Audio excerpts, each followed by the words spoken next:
Saudara, wajah tersangka pembunuhan gadis penjual gorengan di Padang Pariaman, Sumatera Barat terkuak ke publik. Namun tersangka belum ditemukan dan masih buron. Inilah foto tersangka IS, warga kampung tetangga korban. Penetapan IS sebagai tersangka berdasarkan fakta dan barang bukti yang ditemukan di lapangan. Meski telah ditetapkan sebagai tersangka, IS hingga kini belum ditangkap.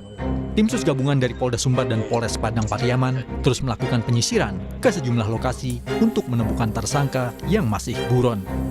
Kami lakukan penyelidikan yang intensif dan dari keterangan saksi dan fakta-fakta di lapangan untuk terduga pelaku inisial IS sudah bisa kami tetapkan sebagai tersangka.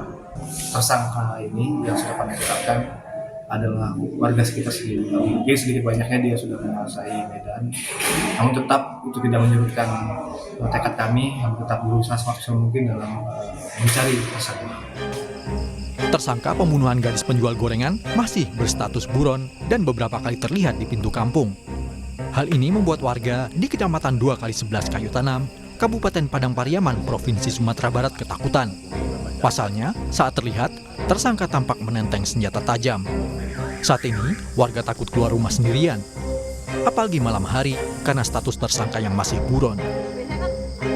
Warga kita banyak yang istilahnya sudah merasa takut karena pelaku ini memang kita istilahnya perbuatannya itu tidak sesuai dengan lagi, udah berlebihan.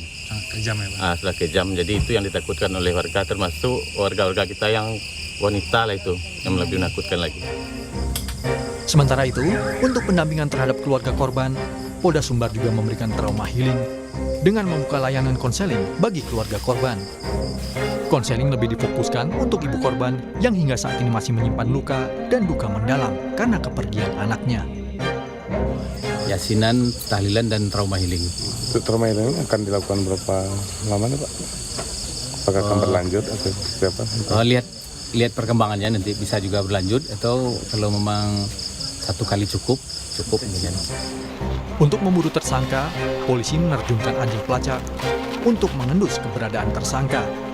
IS diduga bersembunyi di dalam hutan dan dinilai cukup mengetahui kondisi medan hingga petugas kesulitan menangkapnya. Tim Liputan, Kompas TV. Untuk mengetahui informasi terkini, kita langsung bergabung dengan jurnalis Kompas TV ada Rio Yohanes di Padang Pariaman, Sumatera Barat. Rio, hingga saat ini pelaku belum juga tertangkap. Apa kendala pengejaran pelaku dan apakah posisinya sudah diketahui? Ya, Bella dan juga saudara, saat ini saya berada di Kampung Padang Kabau, tempat di mana terakhir kalinya tersangka ini terlihat oleh warga. Dan untuk penyisiran memang sampai pagi ini tetap masih dilakukan. Itu area sudah disterilkan oleh pihak kepolisian. Tidak ada lagi masyarakat yang bisa beraktivitas di kawasan tersebut karena ini masuk ke wilayah yang dicurigai tersangka berada di sana. Dan untuk penyisiran masih dilakukan dengan menurunkan anjing pelacak. Namun untuk kendala memang karena di hari ini beberapa hari ke belakang juga sering terjadi hujan sehingganya anjing pelacak tidak bisa maksimal karena jejak yang tersangka yang terhapus oleh hujan. Dan untuk memaksimalkan pencarian juga di sini juga dilibatkan masyarakat yang komunitas dari pemburu yang juga sudah memahami medan kawasan hutan di daerah ini. Demikian, Bella. Rio, polisi juga mempersempit gerak pelaku. Apakah warga ikut dilibatkan dalam pencarian korban? Ya, dalam pencarian tersangka yang dilibatkan hanya komunitas, itu komunitas pecinta buru babi. Itu karena di Sumatera Barat punya tradisi berburu babi setiap hari minggunya.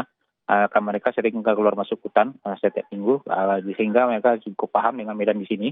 Dan inilah yang dilibatkan oleh pihak kepolisian dalam melakukan pencarian dan penelusuran jejak dari pelaku di kawasan hutan di Jorong Padang Kabau ini. Dan untuk pelaku sendiri di profil dia di kampung ini dikenal oleh warga memang sedari kecilnya dia itu memang lihai dalam bersembunyi. Apapun jenis permainan petak umpet dia selalu jadi orang yang terakhir ditemukan oleh teman-temannya ketika bermain. Dan juga perlu diketahui bahwasanya pelaku ini sebelumnya juga sempat terjerat kasus hukum, itu kasus pencabulan. Pada tahun 2017 dia baru lepas dari pencabulan, 2 bulan lepas dia kembali terjerat kasus narkoba. Dan pada kasus pencabulan itu dia bahkan sampai bersembunyi di atas pohon sampai 3 hari.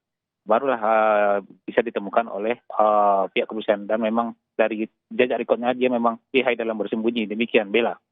Rio, pelaku yang merupakan residivis ini sempat terlihat warga di sekitar dan menenteng senjata tajam. Apa upaya polisi untuk menimbulkan rasa aman bagi warga sekitar, Rio? Ya, Bella, di Jorong Padang Kabau ini memang dia sempat terlihat menenteng parang, tapi pada hari Senin pagi minggu ini dia tidak terlihat menenteng senjata lagi, tapi dia sudah terlihat panik. Masyarakat bahkan melihatnya di hari Senin itu 2 kali. Pagi dia dilihat tanpa baju, dia hanya menggunakan celana. Ketika aktivitasnya terlihat oleh warga, dia langsung kabur ke kawasan hutan. Pada sore harinya, dia terlihat lagi oleh warga, tapi sudah memakai baju. Dan di antara warga ini, ternyata ada yang kehilangan baju. Jadi dia bisa dikatakan dia sering keluar masuk di pintu kampung ini untuk mencari perbekalan dia di kawasan dalam hutan, dalam pelariannya itu. Demikian, Bella. Baik, kita akan nantikan bersama update dari pencarian pelaku. Terima kasih Rio Hanes langsung dari Padang Pariaman, Sumatera Barat. Selamat bertugas kembali.